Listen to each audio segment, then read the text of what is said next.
How do you think the Cold War era shaped Hollywood's militaristic narratives, and how are those influences still visible in today's media? Mhm.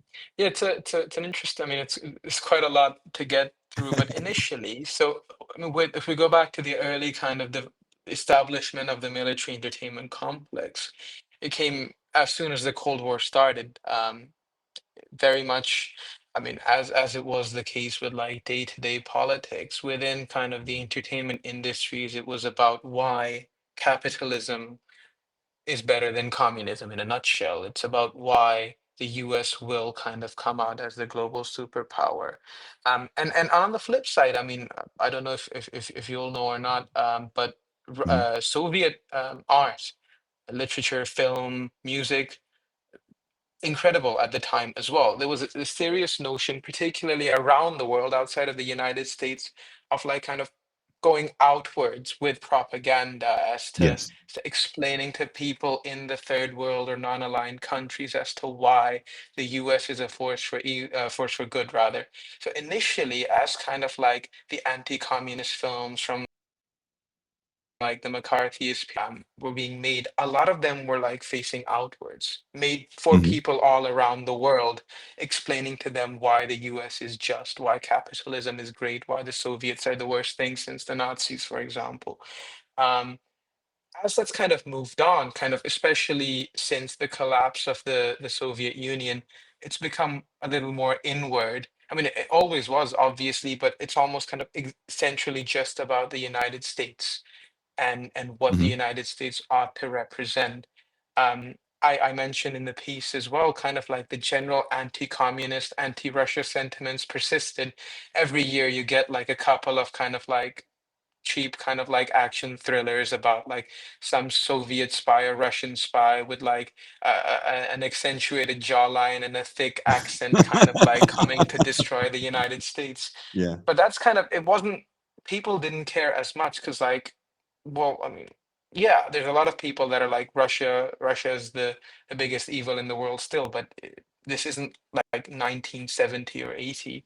And there was a period where it was very much like, well, yeah, what do we make films on? Like we don't have a common defined sort of enemy for the United States. And then 9/11 happened. And then since then, it's been kind of all about why the US is a force for good and why um,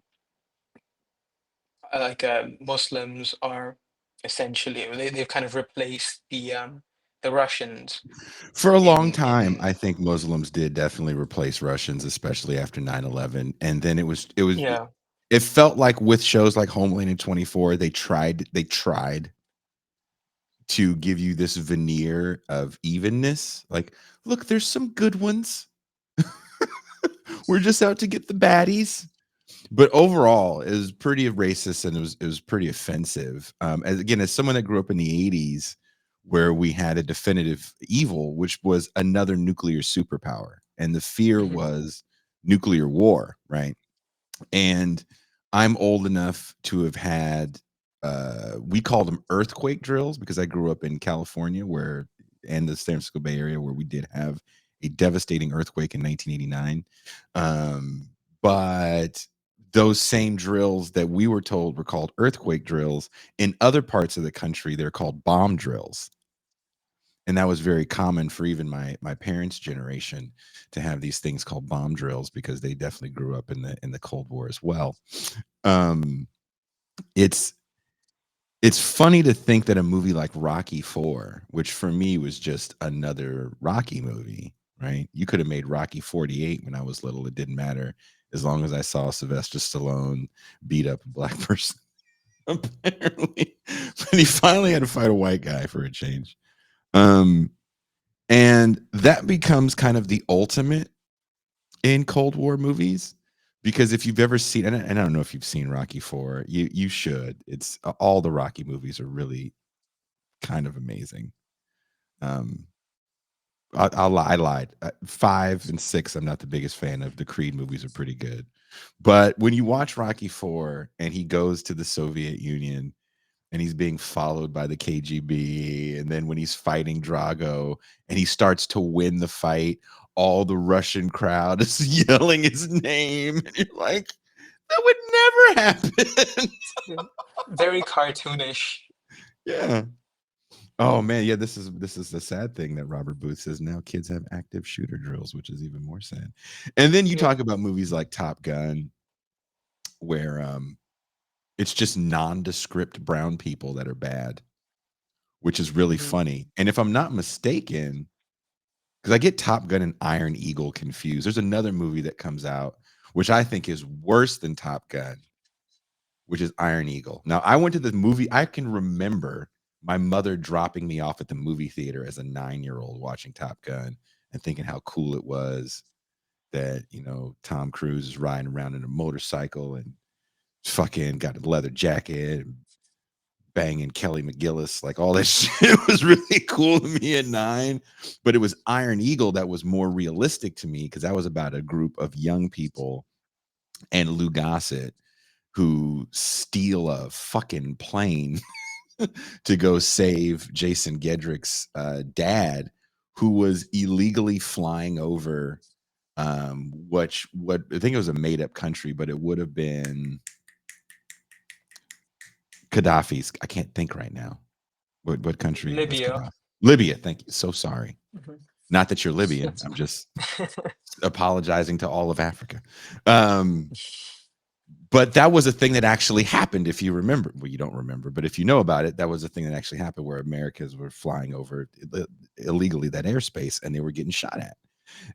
But in this movie, instead of making it out to be like, hey, why the fuck were you over there in the first place? Like you had no business fucking with these people. They're not fucking with you. That's not part of the movie. The whole movie is he's minding his own American business, not in his area, and he gets shot down and taken captive, and this kid has to save his father. And that movie got played over and over and over and over on cable so much that I can probably recite it. And that for me was way worse than Top Gun because I honestly I know more people that know about the ambiguously gay volleyball game in Top Gun. The uncomfortable scenes with Tom Cruise and Val Kilmer than who they were fighting in that movie because I don't know if anyone knows who they're fighting because it's just they're just so invisible. They never show their faces. That's how invisible they are. But in Iron Eagle, they actually have lines and they're shown to be bad people because they kidnapped this guy's dad and he had a multi-ethnic, multi-gendered coalition of friends that are going to save the day.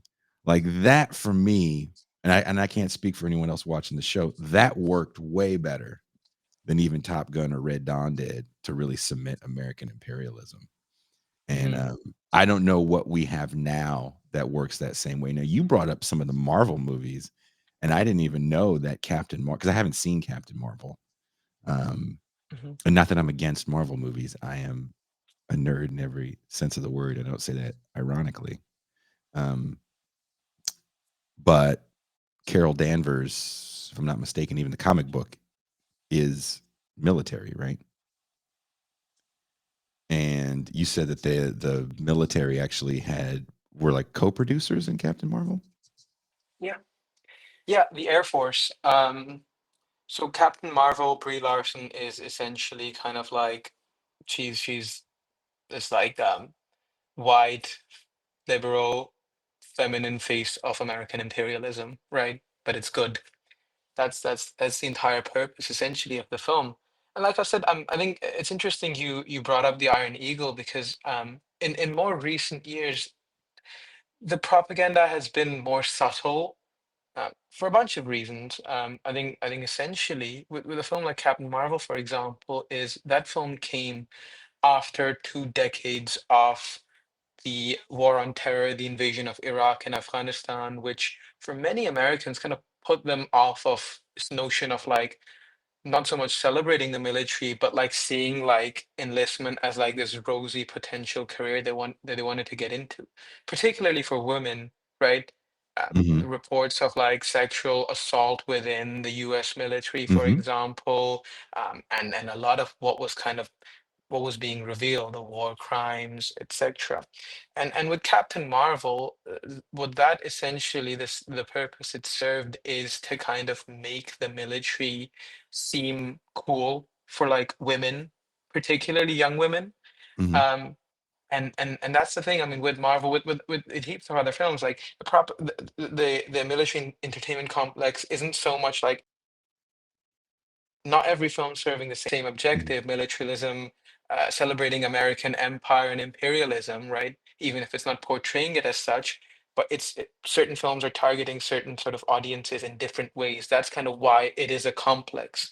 It's not all serving like one defined purpose, maybe as much as it was during the Cold War. Because back then the Russians were going to nuke America, right? That's not the Mhm. case anymore. You can't kind of get away with saying that. So it's kind of um, the complex is kind of working in different ways, reaching out to different people, kind of with the defined purpose, essentially, of celebrating American empire.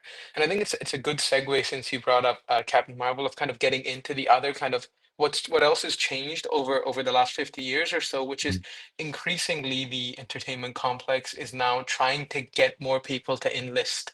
That's a functional purpose now more than ever because the US military, as I mentioned, with Afghanistan, with the fact that for many reasons, social media as well has played a big role. Isn't It's not as cool or practical for many people to want to join the military even. The US has its smallest military now since the end of the Second World War. There's shortfalls every single year in all departments of the US Armed Forces, and they want to get more people to enlist. And with Marvel films in particular, be it Captain Marvel, be it Iron Man, Captain America, be it with video games that we'll get into more so, I'm sure, later. Yes. They serve this functional purpose of trying to make younger people want to join the military. With Top Gun Maverick, for example, I mentioned this in my piece as well.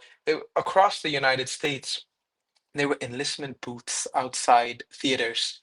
So there's people from the Air Force, from the US Armed Forces, kind of stationing themselves outside a bunch of theaters in America, hoping to get like a 16, Mhm.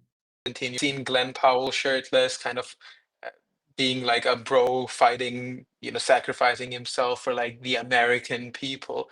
And they see that the idea is they want to be that. They want to be Miles Teller or Glenn Powell, or maybe Tom Cruise. I'm not sure there's that many like 16-year-olds that want to be Tom Cruise anymore, but like the entire purpose is they go to the film, they come out, they see the enlistment booth, they have this jingoistic nationalist fervor as they've walked the street, kind of unaware of what they're trying to get into.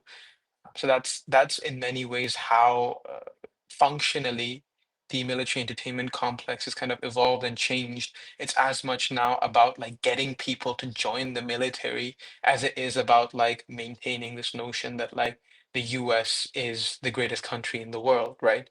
Mhm. Before it was kind of just that. Now it's like, well, it's almost like this like hypocritical kind of like funny notion of how like the US country in the world, but like our military is kind of fucked up, so we need to find ways to get people to enlist.